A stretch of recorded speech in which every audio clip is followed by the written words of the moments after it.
Hey, my name is Val, and welcome to the Dairy Hour podcast, where the future of farming isn't just in our fields, it's in our voices. Pull up a chair, friend. Let's share the story of agriculture, one voice at a time.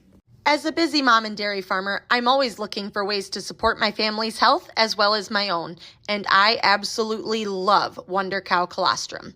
It's packed with essential nutrients, great for supporting gut health, boosts immunity, and promotes overall wellness. Whether it's for me, my kids, or anyone looking to stay strong and healthy, Wonder Cow is my go-to daily supplement. I have been taking it for a year now, and it is irreplaceable in my daily routine. If you want to experience the amazing benefits of colostrum too, you can use my special code, DairyGalVal, at checkout for a discount. Give Wonder Cow a try, and you will definitely feel the difference. Hello, everyone, and welcome to today's episode of the Dairy Hour podcast. I'm your host, Val Lavigne, and I am joined with Jenna Facer. Jenna, how are you? I'm good. How are you? Good. I'm so excited to have a chance to sit down and chit chat with you because we've known each other for a long time via social media, and we're not crazy far away from each other, but it's just one of those things we never seem to catch up. So we're doing it. We're catching up. We're doing the things. Yes, finally, we're back in New York, so maybe we'll run into each other now. I think you're on the opposite side of New York, though, from me. Perhaps. It's a large state, so there's that. Like, being so far over on the eastern side that I feel like everyone that's in New York is always on the complete opposite side. So I'm like, okay, it's like huge. But sometimes I feel like I'm more Vermont, but it's fine. It's all fine. For those of you that don't know you, Jenna, why don't you tell us who you are? So I am Jenna Facer. I am currently living in Western New York with my husband and 2 kids. We have a little farmstead with a very large garden, farm stand. We have a couple show heifers, and my husband is a agricultural engineer. So I am currently raising kids, supporting his business and the needs of that business. And I'm also a social media marketer, helping dairy farmers, beef farmers, and the likes of that. Those people market themselves online and helping them do the sometimes hard, frustrating thing of showing up online. Yes, it's definitely a challenge to be a full-time farmer, show up online, do all of the things. But people like you are heaven sent because you're there to just be like, hey, let's do this, or hey, let me help you show up in this way. So that's really awesome because, you know, in an ever evolving world, it's so important. And I talk about this in my keynote frequently. It's so important for people to show up and talk about agriculture just because it's such a small portion of the population that it's important that the rest of the world knows where their food comes from. People like you are amazing. And I love that. Yeah, it's new. I am definitely a farmer by trade, which doesn't quite fit with the life I'm trying to live right now, raising my kids. They need me 24/7, and I understand that farms need me 24/7. So for now, I'm choosing my kids.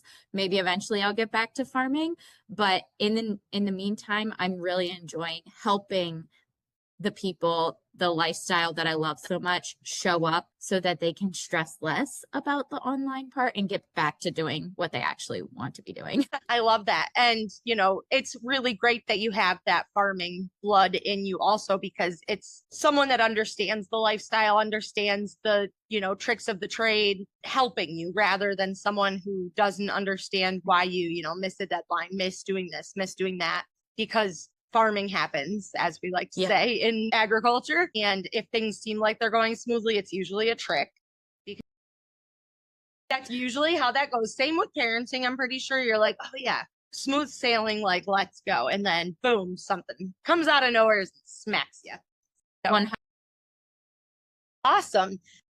Let's go back in time and talk about, you know, where did you grow up? What kind of things did you do growing up? How did that work? So I grew up in Pennsylvania County, so about 45 minutes outside of Philadelphia. So we were not in a huge agricultural community. It used to be back in the day. So there's a lot of old farmhouses. It's beautiful, but my grandparents were one of the last working dairies in the county. They retired the farm when I was I don't know, young, but we kept a couple heifers to show. So my sisters and I grew up in 4-H. And in the 8th grade, I was old enough to walk down the road or ask them to pick me up, the dairy farmer down the road. And so I would milk his cows twice a day in the summer, but most weekends for him. And as soon as I was old enough, I was on the farm as often as possible, and then got myself in 4-H doing more and more of that.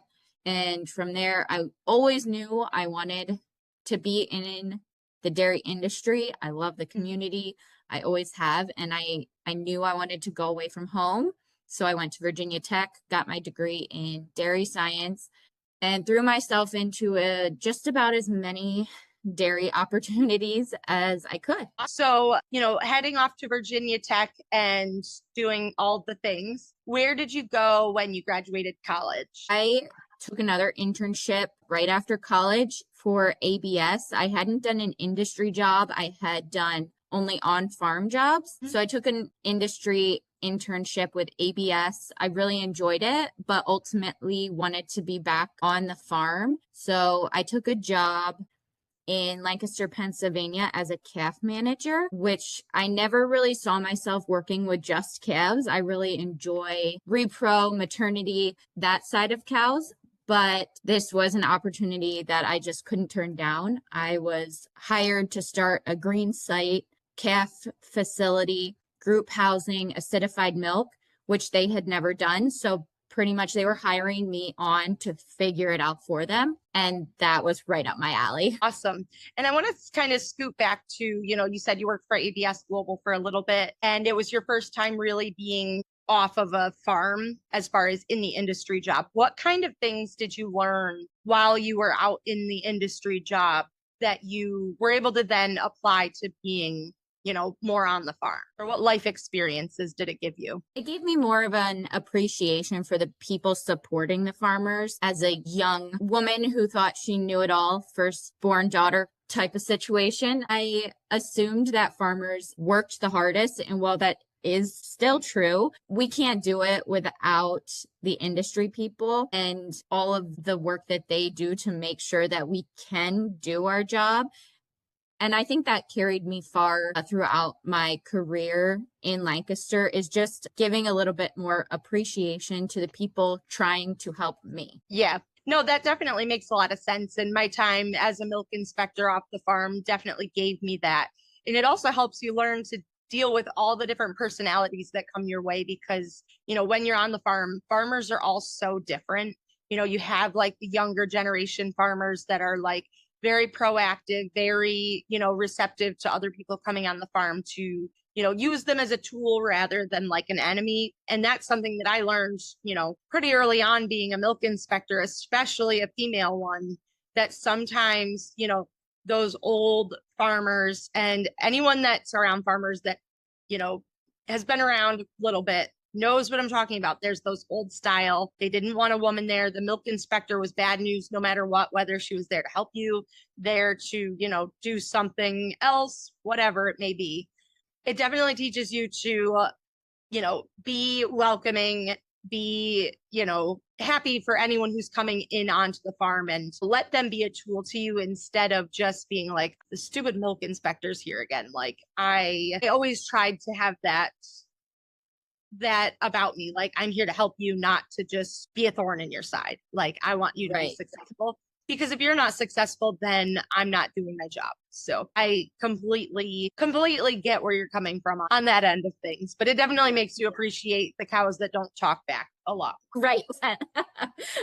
Some of them I'm pretty sure would talk back if they had an option, but here's the thing. Yeah, I definitely am a cow person. Awesome. So you move to Lancaster and you start this green site. How did you go about figuring out where to put your feet on them? So it was a meant to be situation. We were doing acidified milk. My mom is actually a chemical engineer, so I really called her a lot to help me figure this stuff out.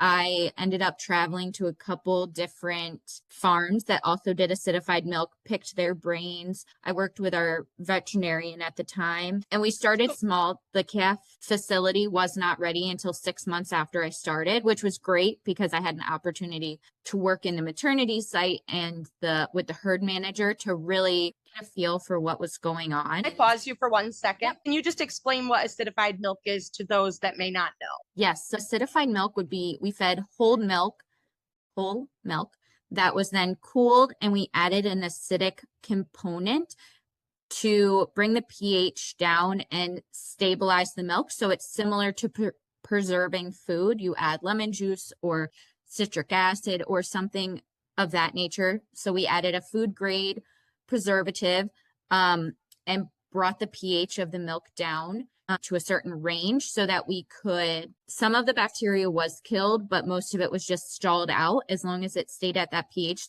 the bacteria would not grow. So we could feed whole milk 24 hours a day, 7 days a week without cooling it, pasteurizing it, anything of that sort. Okay, good. So sorry, continue on. I just wanted to make sure that everyone understood what you were talking about before we. Yeah. So, and then while I was working with the herd manager, I was also able to start a small group of calves to test out what I was learning about acidified milk. Definitely adjusted some protocols, learned a lot. And then at my 6-month mark, when we were able to move into the calf facilities, there was still a huge learning curve, but I at least had some experience under my feet. And it was a really, really awesome opportunity. Awesome. So, how long were you there? At what point did your husband come into the picture? Give us all the dirt. So my husband was already in Lancaster. He had suggested my name to the farmer as somebody that they should talk to about hiring. And he had ulterior motives. He just wanted me in the area so that we could start dating. And it all worked out for both of us. We got married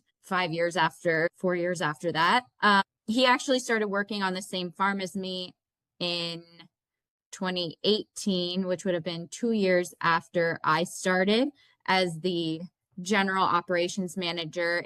It's a really large farm, so they have all sorts of pieces, and the dairy needed someone to help communicate and run that side of things. So we actually all together. There was a lot of working together, and that brought its own learning curve. But we figured if we could make it through that, and then our COVID wedding, we can pretty much handle whatever life throws at us. So far, it's been true. Awesome. But yeah, that's funny. And how did he know you prior to be the one that recommended you to the farmer? So he actually went to Cornell and is from New York. And I did one of my internships in New York. We met during that summer, and we're acquaintances of friends for a couple years until he put my name in for this, and then just took off from there. And he said, I got you a job. You have to go on a date. Right. Pretty much. Oh, I love it. And, what kind of things did you learn when you were on the calf ranch, calf raising facility, whatever you want to call it? So I was there for 8 years. It was really fun. I learned so much about calf management and a lot about myself, working with others,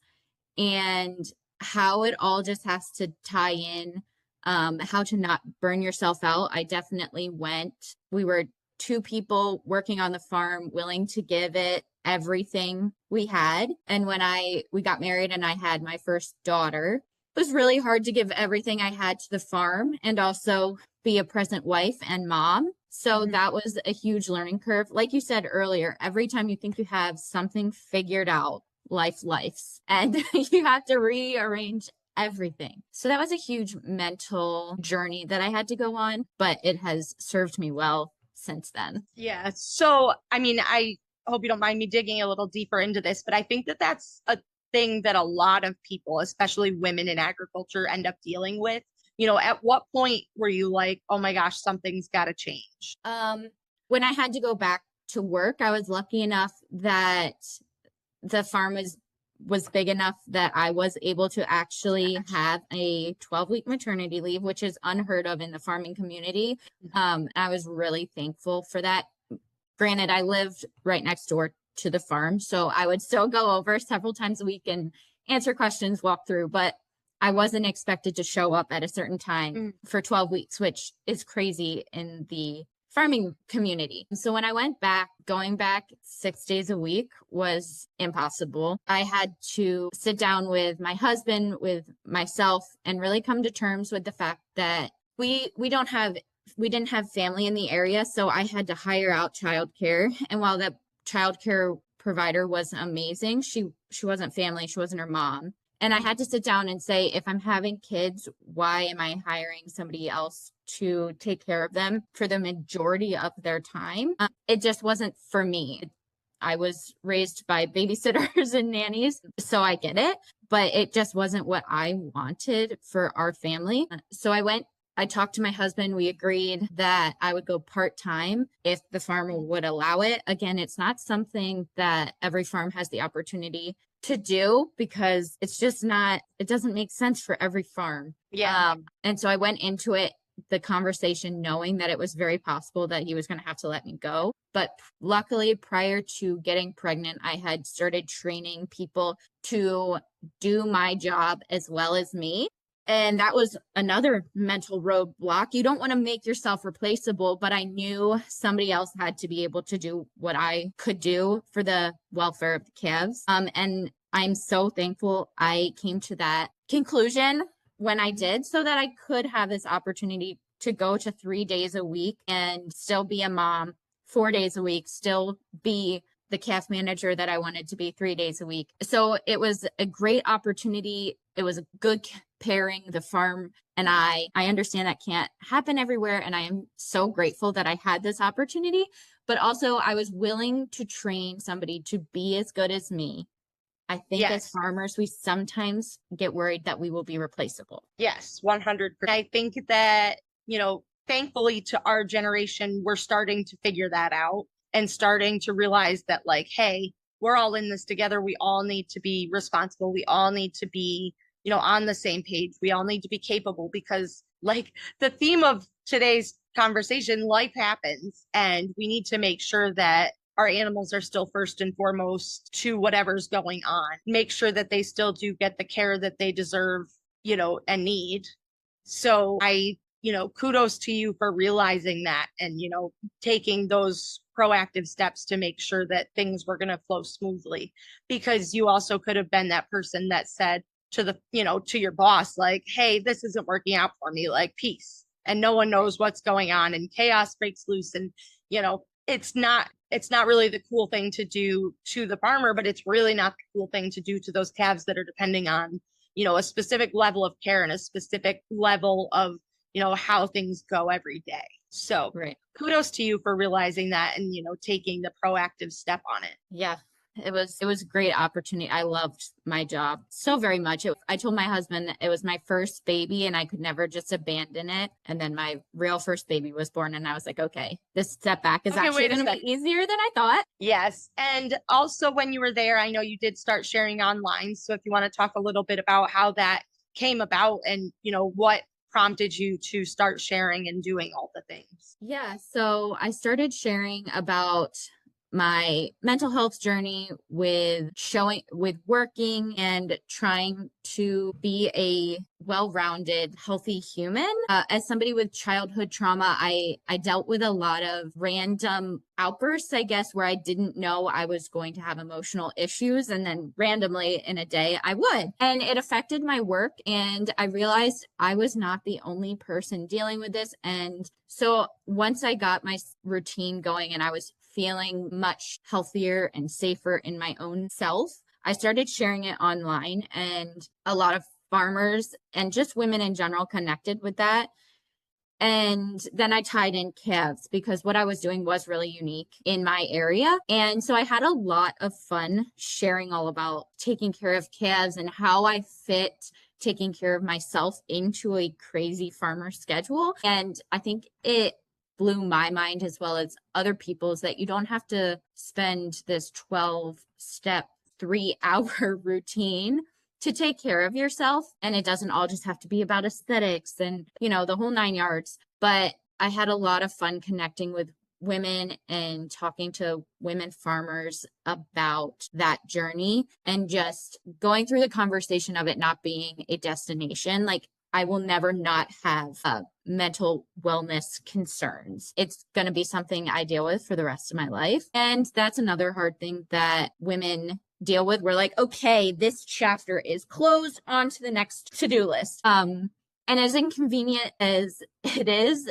it's just something that's part of life. Definitely. And what kind of things do you do in a day that help you, stay balanced, stay, where you want yourself to be? Yeah, so I started journaling. I've always been a journaler from as soon as I could write. I have childhood journals. For some reason, during college and high school, I got out of it, but I picked that back up and I love it. It's funny that some people are like, wait, what do you write about? So I either have a devotional journal or something that will give you a prompt, or I literally will just open it up and say, if I could talk to somebody with zero judgment about my complaints, my issues, what would I say? Maybe it's a to-do list. Maybe it's a problem I was having at work with my boyfriend or now husband, anything. Like, I would just write it out, anything I was thinking.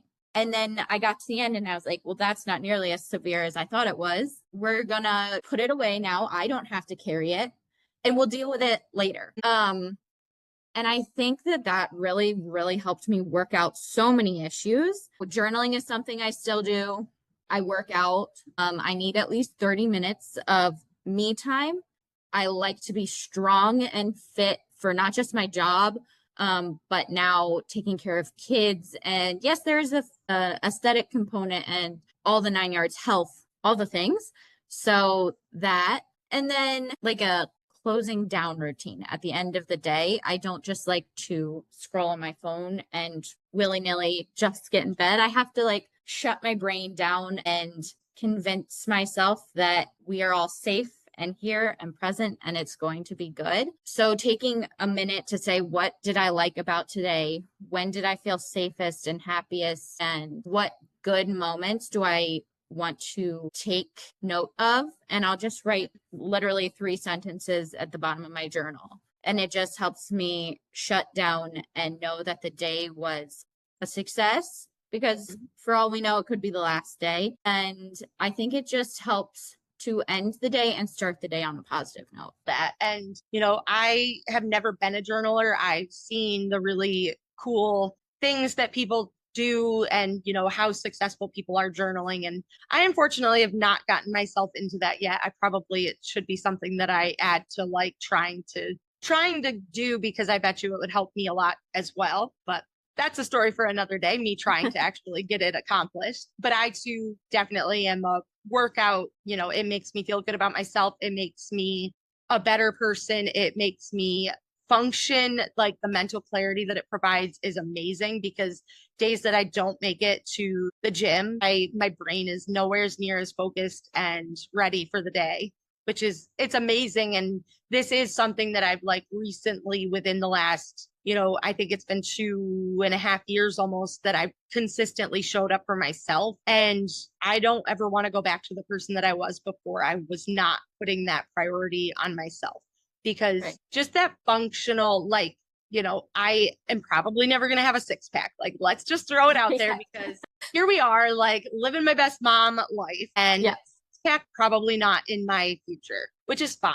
But functional strength and being able to do my job and not being like, oh my gosh, my back's killing me. Oh my gosh, like, I'm so sore from doing that. Like, just moving my body in a healthy way and learning to use it the proper way has been a huge journey for me. And I am so lost without it that it's crazy. And when I sit back and reflect, I just see how much it's changed my life. And I don't even realize it until I sit back and say, oh my gosh, I wouldn't have these people in my life.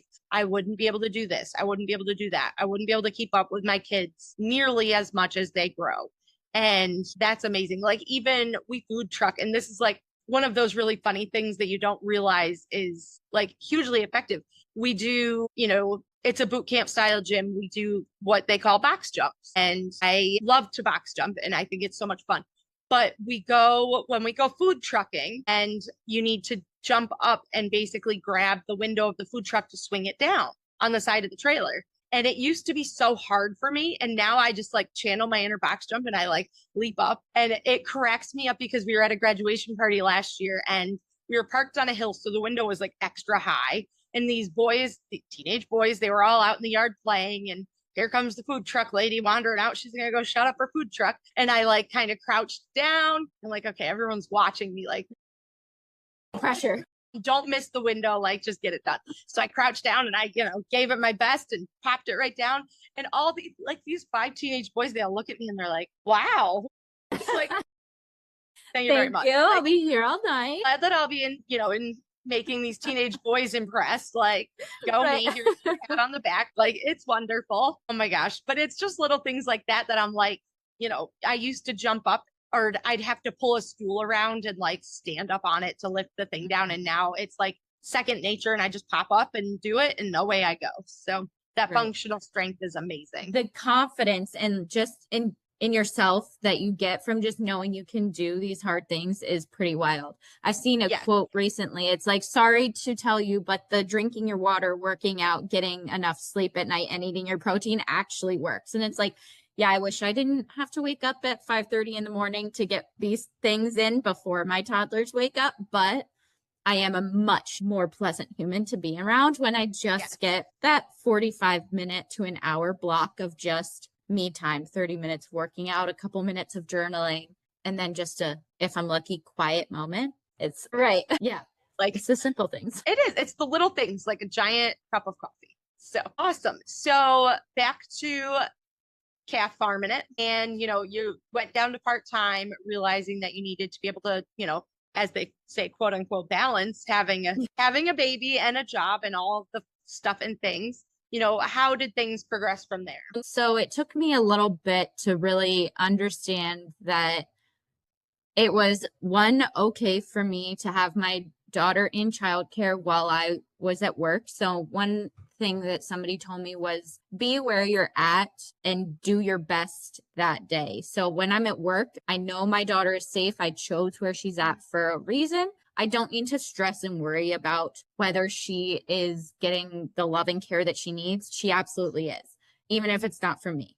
So I need to be here for the calves 100% of the time, or at 100% for the time I am there. And then when I was at home, I don't need to stress about the calves. Can I take my daughter on a walk and go, look at the calves? Sure. But I don't need to be stressed about that because somebody else is taking care of it. And if there is a life emergency, they will call me, but it's still something that I need to be 100% for my daughter at that point.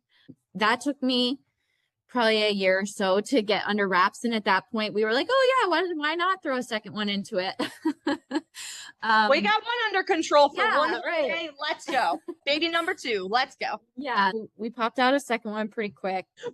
We just popped it out. It was no big deal. Yeah, They brought me to the maternity pen. Like, it's fine. Right. The number of conversations that even not even my husband, I would like speak in cow lingo and they're like, so your husband said that? And I was like, no, actually that was me. I'm the one who told the doctors to get the chains and get it out. Like, I am the problem as much as he is. So let's all just calm down. But so that reminds me when I was pregnant too, and we're looking at stuff and they're like, the doctor, I'm like saying stuff. And of course you relate everything to cows because that's how that works. But I know. And the doctors just look at you like, and I'm like, yeah, dairy farmer, like everything relates. They're like, are you comparing yourself to a cow? I was like, I sure as heck am. Like 100%, calving ease, like out we go, better clean, good, like things are good. Get that colostrum in, do the things. Did you dip that navel? Like, come on. Yeah. So baby number 2 makes an appearance. Yep. And at that point, we were kind of trying to figure out what we wanted to do long term. I didn't have family in Lancaster. My husband didn't have family in Lancaster. We were 5 hours from his family. So we started playing around with the option of moving back to New York or what we wanted to do. We were given an opportunity to become vegetable farmers in Massachusetts. So we went into that for a year with everybody understanding that we were going to test it out.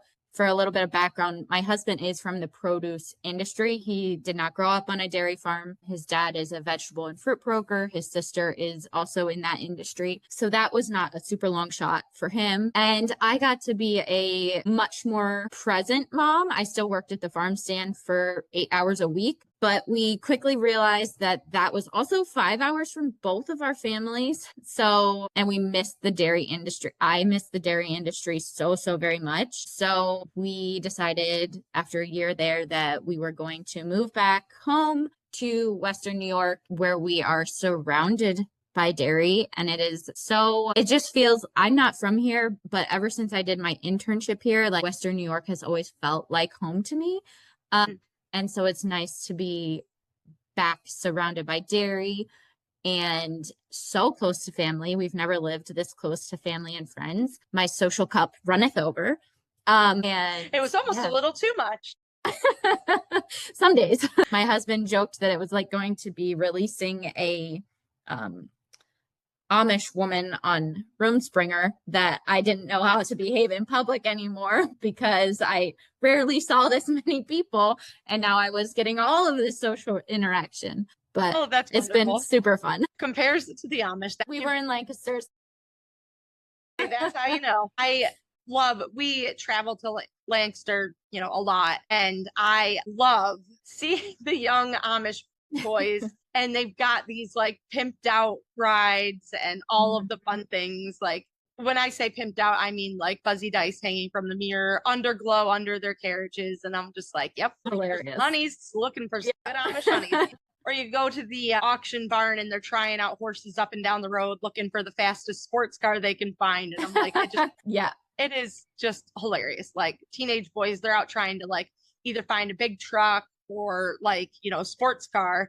And the Amish boys, they're like, how much money can I spend on a real fancy horse that's going to impress the lady? Boys will be boys, women will be women. It's all the same, just different culture complaints and lifestyles. It cracks me up. So you move home. Yep. Quote unquote home. How have things evolved since you got home? I know you've done some different things and, added on to your little farmstead and done the things. So we've only been here 6 months and we decided immediately that we were putting in a huge garden. We loved the aspect from the vegetable farming. We loved connecting with the community to deliver them their food. So immediately we knew we wanted to have our own little farm stand. I knew immediately I needed to have animals back in my life. So I ordered way too many chickens. And so I'm now a chicken farmer too. I have 45 laying hens.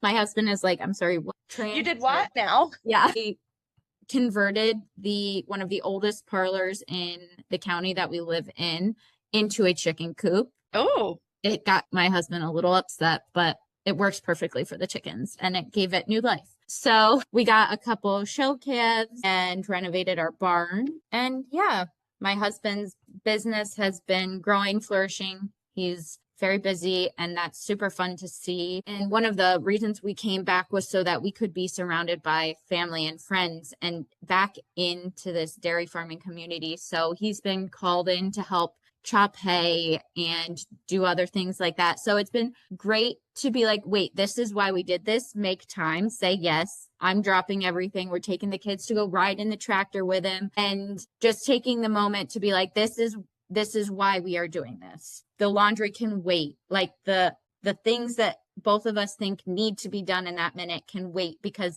this is the point right here. I love that. And, I think that that's it's really great that you guys were able to just figure it out, because some people just feel so trapped, like they can't make that change. Like they can't, make the move to where they are actually genuinely happy and where they feel like they belong. And, kudos to you guys for being able to figure that out and see that where you were at was just not working for you, but then not only seeing that it wasn't working for you, but actually doing something about it, because that's another thing, people in agriculture, and, men and women. It's just one of those things like you're like, well, I can't. I don't know what is life beyond what I'm doing now. I can't make that jump. And kudos to you guys for seeing what was right for your family and being able to do that and being able to get back to where you feel most at home and comfortable. So that's really great. It was definitely, I think it was probably harder for me than my husband to be like, okay, we're going to forget about what anybody and everybody might say and the opinions and just do what feels right. I am very much well, this is what we decided. We're going to stick it out and do the hard work. But at the end of the day, it was, why do we keep leaving, like for a vacation or a wedding, seeing family? Why do we keep leaving the place that we love the most? And so we both just kind of had to hunker down and be like, we're not going to worry about anybody's comments. And maybe people did say mean things, but most of the people were very supportive and excited. If they're not supportive, then they can find so yeah, right. And isn't that so true? We spend so much time worrying about what the people are going to say. If they don't support us, right, there's the door. Yeah, there's the door. Knock yourself out. We don't. So why do we worry about what anybody's going to say? That I still have not figured out into this game, but I've definitely gotten a lot better. And I wish, one of those things, like if only I could go back, which who knows if my 20-year-old self would even listen. I know. I can tell her all I want, but she's stubborn like I am, if you can only imagine, and would be like, yeah, no, I've got this. Like, don't worry about me. So I love that. And then you also, you already had your community online and you have done a fantastic job transitioning and getting that over to where you're currently at. Do you want to chat a little bit more about that? And I think that's another thing that I struggled with. I was like, well, these people all came to this community for the calf stuff.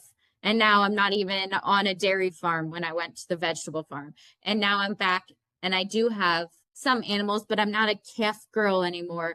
But I think that, like I was saying, I struggled with the transition, and there's other people out there that are struggling the transition, whether it be from a life that they imagined, and then they're not getting that, or from changing jobs, or just whatever, that there's no reason what I'm saying can't be heard. And there's also the thing, I was like, well, why do I need to be online anyway? But I really enjoy talking to women and having these conversations with them online, and also getting to help. Now I've transitioned it into helping farmers share their story online. And if I hadn't seen people sharing and doing living this life that I wanted to live, healthy and mentally okay, and just figuring out how to do it, I probably wouldn't have started that back when I was 21.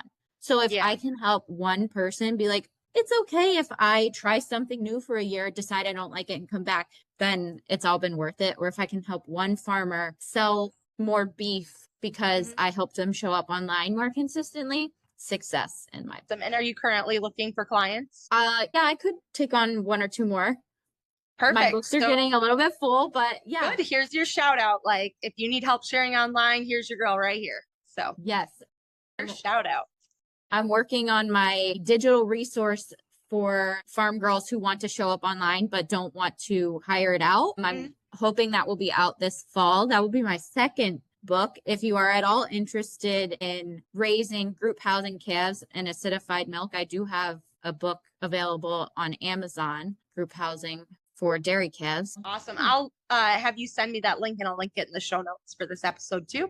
So if you guys are interested, you can check out the show notes and go ahead and order that book. So I want to transition into some fun rapid fire questions, just because it's always fun to get to know a little bit more about you. What's your favorite color? Green. Morning person or night owl? I really want to be a morning person, but I am definitely a night owl. I'm still trying, but I need a solid hour before I can communicate with others. I love that. I am a night person, but I try real hard to be that morning person. Yes, I can do early mornings for about 2 or 3 days in a row, and then I'm done. Like, I have to sleep until 6, and then my husband can wake up at like 3 o'clock in the morning, and he's like, "Are you ready to go? Let's talk about life." And I'm like, "Shut up, please! If you know what's good for our marriage, just be quiet." Oh my gosh, yes, that's how my husband is too. He'll get up at these stupid hours of the morning, and he's still going strong in the evening, and I'm like, who are you? Like, what is going on? And where do you get still this? be so chipper? Can I have some? I'm tired for you. You got up that early, so I'm miserable. Like, come on. Right. Oh my gosh, I love it. It's sweet or savory? Sweet. Favorite music genre? Country. Ice cream flavor. Cookie dough. All right, you ready for a tough one? Everyone has a hard time Yeah. with this one. Burgers or pizza? You had to Burgers. live without one. She's got it. Yeah. That's the one it stumps people and they're just like, I don't know how to choose. Burgers. That's been my pregnancy craving both times. Like I love a good home cooked burger. Most of the time I won't get it out because I know I'm not going to enjoy it. I ate so many Five Guys burgers when I was pregnant because all I wanted was a disgusting greasy burger. I don't know why. There's something that hits about those though, because like we, especially in the food truck, we make really good burgers. So I'm like very picky, but every once in a while, just those like fast food, like greasy. Yes, they just hit the spot. Yep. I'm here for that. And I'm not even, not even while I was pregnant. I'm not going to lie. Just anytime sometimes you just need that salty, greasy mess. And it's good. Good for the soul. Yeah. Let's health food. Yes.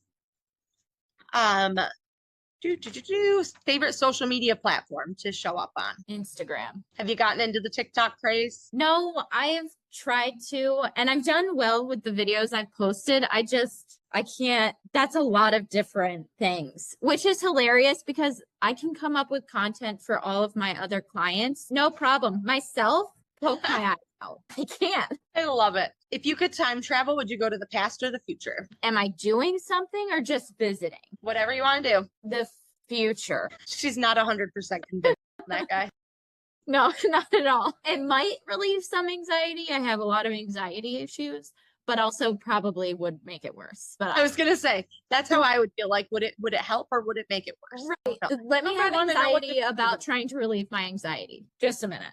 I love it. I got the anxiety about the anxiety about the anxiety. I don't know what's going on. I'm anxious. I know what's gonna happen, and I'm still anxious. Right. My gosh. Favorite season? Fall. I've always been a summer person. I'm transitioning to spring, fall. The older I get, probably is that. Okay. Favorite vegetable, seeing as you're such a garden lady? Peppers. Really? I just go out there and eat it like an apple. You can have mine. Really? You don't like all my peppers? What's Nope, your can't favorite vegetable? Ooh, I'm a broccoli girl. Cucumbers, broccoli. We've really been hitting the broccoli and Brussels sprouts if they're cooked right. Okay. Adult vegetables, broccoli and Brussels sprouts. Yeah.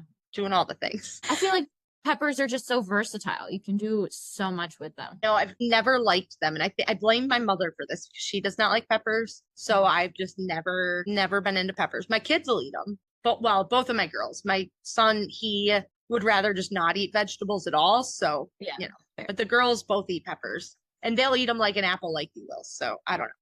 I worked hard to get them to like peppers, and I don't even like peppers, but it's what's called breaking generational cycles or something. Yeah, something. But I mean, more power to them. If they like them, go nuts. I won't hate on them for eating their peppers. And I buy them for them and do all the things. So that's where we go. Let's see. Are you cards or board game? Board game. Do you get really competitive? Generally, I'm not like a board game or cards person, period. But if I'm going to do it, yeah, I'm a very competitive person. She's like, there's reasons I don't play these board games a lot. Yeah. People are going down. Yeah. I take all your money in Monopoly. It's fine. The issue is I'm not super good at it. So then I actually get mad and I can't enjoy it. And then I have to fake it so that I can be a good sport. And then it's just not enjoyable for anybody. And we talk about how hard it is to be a good sport when you're playing games with your children and you just want to beat them and beat you. And like, they have no skill or strategy and they still just beat you. And you're just like, you little rat, how did you do that? Like, but then you got to still play the good person because, you got to teach them good like etiquette and do all the things. Yeah. My husband says if they have to learn how to be good losers, so we should just beat them every time. And I'm like, well, that's not quite how it works, but okay. I mean, this is my mom and dad. I'm on board for what he says. Got to teach graceful losers by making them lose all the time.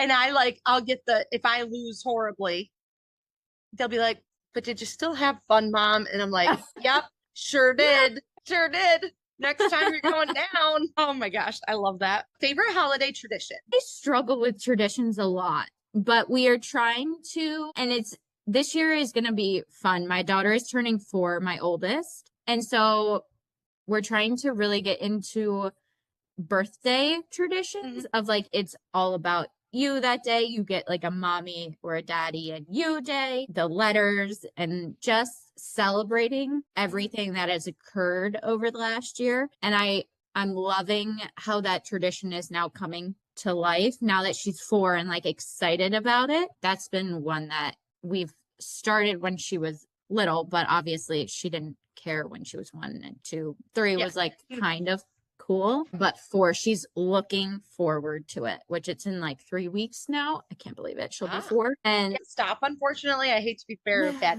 Yeah. From what I hear, it just goes quicker and quicker. And I never used to believe that. I was like, whatever. Now I'm like, oh my gosh, I get it. And then they learn to add, and they sit there and tell me, when I'm this age, you're going to be this age. And I'm like, oh, I really like you right now. Like, shut up and go away. I don't want to think about that. I don't want to think about you being that age. And I certainly don't want to think about me being that age. So I'm going to stay 30 forever. And I don't care what you have to say about it. And then they remind you. Yeah, it's great. Yeah. So just wait. It's coming. It's terrible. Wait till they math. Wait till they math. And then they like to tell people too, because my girls are going to be 10 in September. 10. The big double digits. And they're like, Mom, you're the one that's worried about us being 10. It's going to be fine. And I'm like, okay, fine. Yeah, you see the attitude that you're giving me? That's what I'm worried about. Oh my gosh.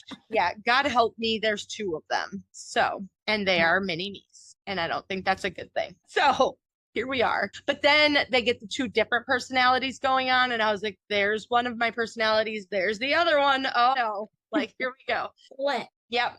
That bipolar, like, got both. Yeah. Yep. Okay. So hold on let me jump ahead here. Favorite place you've ever traveled? Spain. Ooh. When did you go to Spain? In college, we did every year had the opportunity to go on a dairy club trip. Awesome. And what's your dream trip? My husband and I were planning on going to Switzerland for our honeymoon, but we got married during COVID, so that got canceled. So I still really, really, really want to go on that trip at some point. Switzerland I've heard it's really nice. That's also one of those places that I'd love to go as well. Just think of all the cheese and chocolate we can eat. Right. It's like the dairy girl's dream. Mountains. It's just gorgeous. Cheese and chocolate. Yes. I love to ask a more deep thought question left by a previous guest, not for anyone in specific. Your question is, in a world where food is increasingly about convenience and speed, what do you think is lost when we disconnect from where our food comes from, and how do we reclaim that connection? I think, and this is going to sound really cheesy, but like the love and heart that goes into making it, like growing it, producing it, whether you're milking the cow or you're growing it in your garden, or as somebody who has both milked a cow and made vegetables on a larger scale, those people still really care about their job. So as we disconnect, we're losing the appreciation for the passion those people had on a large or small scale, and the time and attention and care that goes into making a home cooked meal. As somebody who has not grown up loving cooking, when I get the chance to follow a recipe and make something delicious and it actually comes out delicious, there is no better feeling than putting that on the table for your family and being like, we are eating love right now. You are welcome. Care if it tastes like crap, we're eating it and it tastes like, and it's fine. And you're going to enjoy it. Again, I have toddlers, so that's hit or miss, but depends on the day. Some days it works, some days it doesn't. Some days you could feed the same thing and they like it one day and don't like it the next. So yeah, it's like the meme. I buy 5 containers of strawberries. They're gone in one day. I buy another 5 containers of strawberries. They sit there on the shelf and go bad because now all of a sudden we don't like strawberries.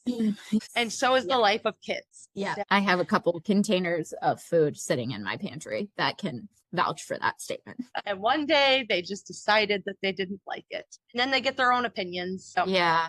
We're dealing with the opinions on getting dressed at the moment. Well, those are fun. Yeah, getting dressed is a whole situation. Fine, go naked. I don't care. I figured out for my son, if I can have all of his tractor shirts washed, it's going to be a much quicker situation. My daughter I just gotta buckle in for that one. Just a wing and a prayer, like, Yeah. yeah, come on, please let it be a smooth day. I know. Please just put some clothes on. Yesterday it was 95 here and she was dead set on long jeans and a long sleeve t-shirt. And I was like, go outside. If you can confirm that you are good with being outside in that, then fine. Whatever. Yep. And then people look at you and they're like, why is your kid dressed like that? Don't ask. I tried, man. I tried. At least don't she's ask. dressed. Oh, goodness. And do you have a quote for us today? I do. So this one has kind of been with me since I started my mental health journey. It's been just a really good reminder for me. No one really has a bad life, not even a bad day. It's just a bad moment.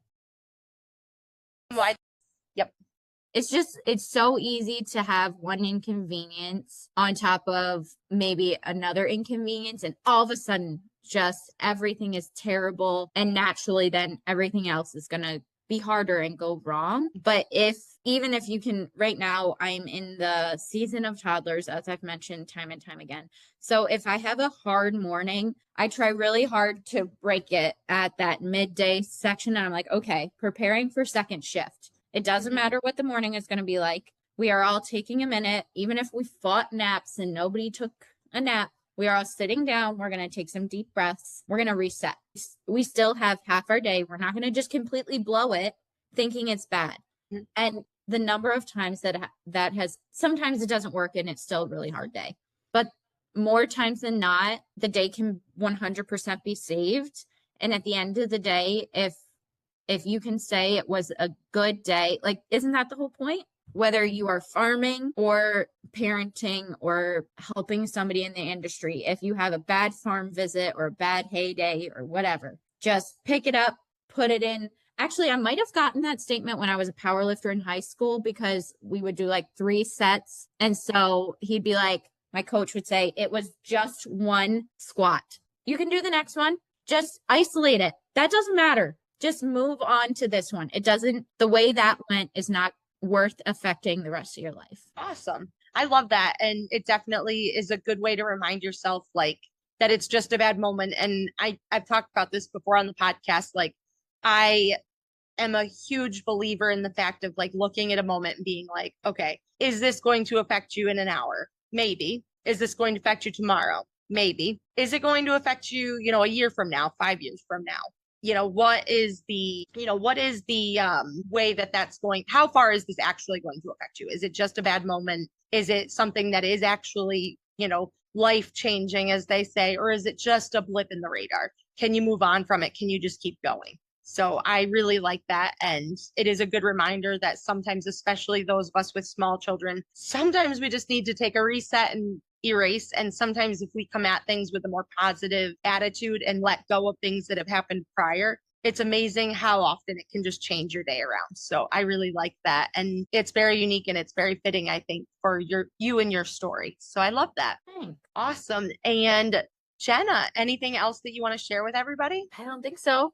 Thanks for having me. And where can people follow along with your journey? Where can they reach out to you if they're looking for some social media help? I am Jenna Facer on all platforms, and my email and all my links are in my Instagram bio. If you'd like to get in touch, I'd love to talk to you about my services and how I can help you. Awesome. And even if you're not interested in her services, give her a follow and follow along with her awesome journey, because she's constantly uplifting and inspiring and sharing all the ups and downs about all the things. So I love that. Jenna, thank you so much for joining me. I really appreciate it. It was absolutely awesome to get to actually sit down and chat with you finally. So I appreciate that. And we will talk to you all next week. Bye, everybody. Hey, Dairy Hour listeners, if you're enjoying the show, leaving a review is the best way to help us grow and reach more people. Plus, I've got a little thank you for you. Snap a screenshot of your review, message it to me at Dairy Gal Val, and I will be sure to send some fun Dairy Hour stickers your way. Thanks for supporting the podcast, and I cannot wait to mail you some swag.